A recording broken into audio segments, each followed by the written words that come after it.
Malaria is one of the biggest problems in the world that kills a lot of people in the villages around here and in Africa as a continent. Zzapp Malaria is about malaria elimination. So we actually set the ambitious goal to map the water bodies in the villages around here and then to spray them. So we actually protect the people from malaria. Malaria transmission is a bit different in every country, but our artificial intelligence is capable of learning it. It's a great honor to be part of the very important AI for Good movement.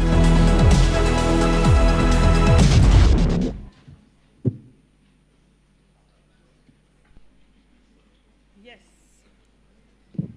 So, please welcome Michael Ben Aharon, who is the CTO of Zzapp Malaria, who won the XPRIZE and who is doing an amazing work in fighting against malaria in Africa and around the world. So, hello everybody, thank you for having me. It's actually very exciting to watch this video because this video is from the time before we won the XPRIZE. So it's kind of like reminds us of our journey. I'm happy to talk a little bit about Zzapp, a little bit about myself. I'm happy to chat to a Nigerian audience. I actually lived in Nigeria for a year. I have very fond memories of Niger. So let me tell you a little bit about Zzapp and a little bit about what we do and how we got to where we are. So Zzapp is about using artificial intelligence and technology to combat malaria. The reason we're so passionate about this is because I'm Israeli. Malaria was a huge problem in Israel up until the middle of this last century. Malaria, surprisingly, was also a problem in other places, in Florida, in Greece, in Italy. A lot of places in the developed world had malaria and solved it. And the truth about malaria is more than it is a tropical disease, it is a money disease. It's something that if we had all the money in the world, we could solve it. And in a way, Zzapp is really well positioned to do that, because what we're hoping to do is once the world is finished with COVID, which, you know, every day there's a new variant, we don't know what's going to happen, but we hope that after we realize that if we spend $100 billion, we can solve a global problem like COVID, they'll understand that spending much less, we can solve a problem like malaria. I can see some of the audience. I'm going to try and see if this can be a bit more interactive. Can I ask by raising of the hand, who ever had malaria?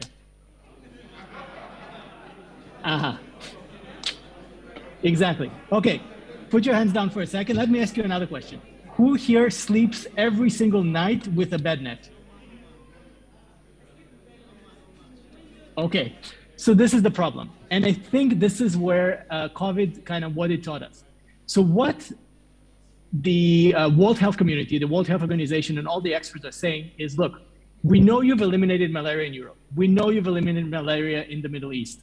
But in Africa, it's just not possible for two reasons. One, there's too much water. And two, there's not enough government capacity to get to the accuracy that we need. So instead, what the world community does in Africa, it recommends control. So means like mosquito nets is a mechanical need that stops mosquitoes that you need to use properly every day. If it reminds you of something, it might be of this mask for COVID, which requires compliance. And even from here, I can see some people not properly covering their noses. So please put your mask back on. But also, it's much harder to get people to change their behavior. The question is there a vaccine or is there a medicine that we can solve it? So what we're trying to do, and it's funny because we're talking about innovation, and it is innovation. But what we're doing is we're taking something that's proven to work, that has worked in the past, and then using technology to make it accessible in a place where it wasn't before. So let me take a step back. As you all know, malaria is spread by mosquitoes. You prevent the mosquito bites, you prevent malaria. In order to prevent malaria, you need to treat the stagnant water where the mosquitoes reproduce. If you treat 90% of all stagnant water sources for 6 months, there would be no more mosquitoes that spread malaria, and there would be no more malaria. That's all you need. 6 months, 90% accuracy. However, we know how we live. You know that the gutters are sometimes open. You know people have some water sources in the garden, some bottles. It's hard, and it needs accuracy. So what the system does, it can analyze an area, predict where water sources are more likely to occur, and then manage the employees who treat the water source. I'll do a really short demo in a moment. But what I want to talk about when we talk about innovation, that this is innovation, but also it isn't. It's taking a proven solution and applying it in a different context. So what we encourage is when you think about innovation, don't just think about recreating the wheel, building something that's brand new and exciting. Think about taking something that you know works and applying it to a different field. And this is basically what we're doing. Let me try and share my screen so I can show you a demo of what sort of this looks like. So this is our system. This is a place called Obuasi. Obuasi is a small town in Ghana. So I'm right here in Ghana, by the way. I'm in Accra. I'm right, well, 2 countries away, I guess. So when you zoom in, you see it divides the community into villages. And if you see that some areas are wider than others, it's actually predicting where more water sources will occur, which is very important because what happens is if you know where to look, then the limited amount of funds that you have, you can use your employees in a much smarter way. So this is the dashboard. The app also has a phone component. So each employee has a phone. It's a basic Android phone like Tecno, Infinix, you know, the stuff we can actually buy here. It works without internet connection. The software is very light. So they walk around the village looking for water sources. When they find something, they don't need to know how to use GPS. They don't need to know how to tag things. If they can use Instagram, they can use this. They basically point the camera, take a picture of the water source and click. That's it. So here's an example. As you can see, this is a gutter that's not properly sealed and it needs to be cleaned. So the system sort of gathers all of the information and it uses it to teach itself. It's AI, so it actually teaches itself on how to predict where more water sources will occur. So as you can see in this particular situation, a lot of the sources are gutters, but if we shift out, you'll see some different problems like agriculture.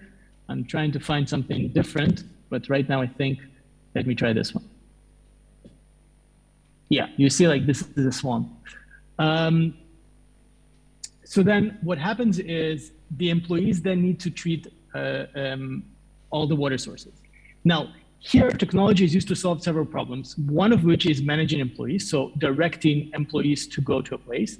The second is location. As you know, there's no addressing system or the addressing system is not effective.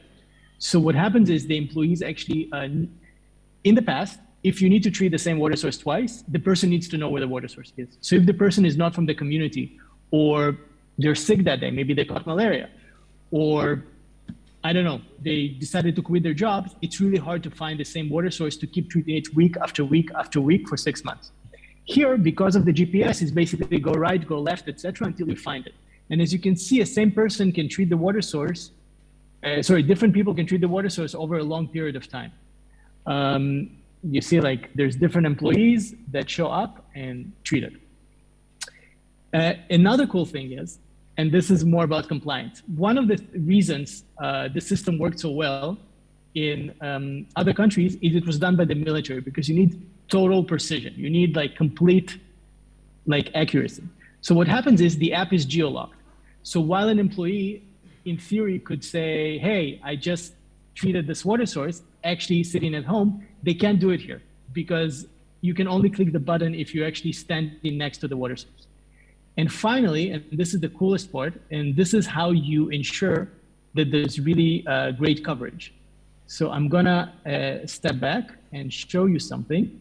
So the phones track the employees as they walk, and you can set up a line of sight of how many meters can each employee see and how far they can see. If you see the areas covered in blue, this is the areas that employees have scanned. So it gives you in real time an understanding of, look, like this guy, they walked around the field, but they didn't step into the field. They need to go scan the field to make sure there's no swamps there. Or like, look, they missed this courtyard. Maybe there's something in this courtyard that needs to be scanned. So it gives you a much better view and a much better accuracy. And again, all of this is happening in the cloud while the employees are using a very basic phone. Two more things that I want to speak about before opening it up for questions. This has shown to be very effective. So one of the reasons that the bed nets are recommended, and nobody sleeps under, it's okay. When I lived in Nigeria, I also didn't use a bed net, unfortunately, although I do recommend it, is because it's very cheap. You give a bed net and it protects a person or a family for 5 years or 3 years, depending on what type of bed. The other means they do is they do the residual spraying in the houses where you spray the house walls. This technology makes larvicidin. Larvicidin is targeting the mosquitoes so effective that it's actually cheaper than the means. So if before, like they would say, no, it's too expensive to do it this way, now it's not. So this is what we bring to the table. We can do more with the same resources. We have a proven method that worked in other places, and with technology can work right here in sub-Saharan Africa. We're currently working in Ghana, in Sao Tome, in Ethiopia, and we're trying to have an operation in Kenya and Tanzania. And honestly, we're open to working in Nigeria. We're also working with some local partners to see what we can develop. And I'll be happy to answer any questions.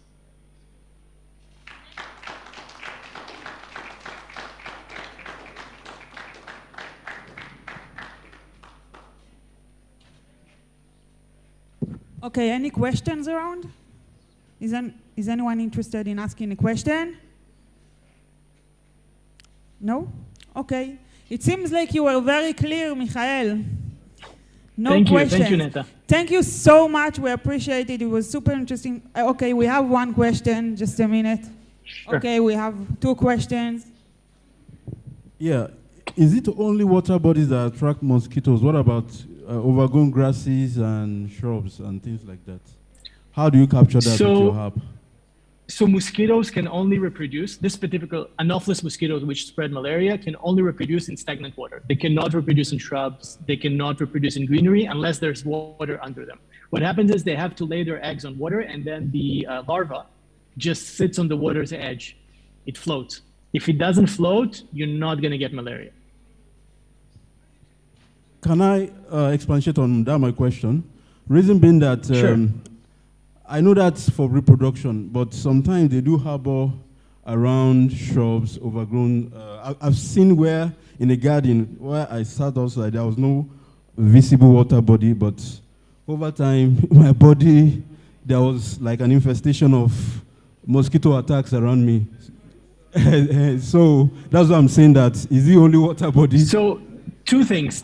One, this could be different types of mosquito, not the malaria spraying type. There's different breeds of mosquitoes. At Aedes, there's a bunch of different breeds of mosquito, and they each like a different environment. Our artificial intelligence is tailored to Anopheles, which are the ones that spread malaria. And the second thing is, perhaps there's a water source somewhere where you haven't looked. So they might live in the shrub, the mosquitoes, but when they go to reproduce, they go to some water source, reproduce, and then come back to be able to hang out. Sorry, I just want to add to what the last speaker said. I have lots of plantains and bananas behind me growing, behind my house, growing. And we realized that it's only when you go into the farm, to the plantain or banana farm, you have these speckled, terrible mosquitoes clinging onto you. Not that they cling onto you. If you, with the spray you're talking about, can you really spray is the leaf pockets in the plantains and bananas? You have these mosquitoes growing.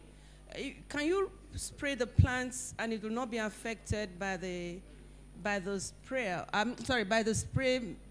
By the spray itself, the pesticide in the spray. Let me answer 2 things. First of all, it's actually a good point. We don't use pesticide. Larvicidin is a different thing. It's a bacteria that the larva really likes to eat. So you put it in the water, and the mosquito larvae eat it until they blow up. So it's actually not poisonous, not to human, not to fish, not to anybody except for the mosquito larvae.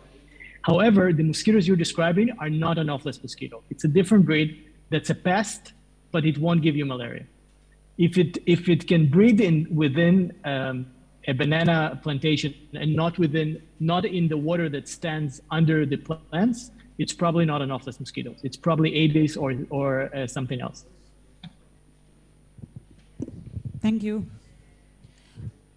Okay, one last question because we have to finish, okay? To be on time. So, thank you for your presentation. My question is, for a fully covered area, take for instance, you've completely covered an area, how much impact in terms of reduction in malaria incidents have you recorded? And on average, so that's a good how question. much time for that Sorry, impact? could you repeat the end? I missed the end. Okay, for the last end, I meant how much time do you have before you record a significant impact? Thank you. So it's harder to measure than you'd think, because what happens is, you know how many people raised their hands and said they had malaria? They probably didn't go to a hospital. They probably went to a pharmacy, took some medicine, and stayed at home. So the problem is there's an underreporting of malaria cases unless it gets really bad. So what we did instead is we measured the amount of mosquitoes. So we set up mosquito traps and we measured how many mosquitoes are there. And what happened in Obuasi is within 4 months, we saw a 65% reduction in the numbers of mosquitoes. And it was noticeable enough for people to actually say, there's fewer mosquitoes here, I'm getting bitten less, this is great. So that's sort of how we measure it. Now in Sao Tome, they're doing a better system than other countries in logging in the cases of malaria. So they actually go house to house and ask if somebody has it, etc. And we're currently doing that study, and in 4 months, I will have better numbers for you.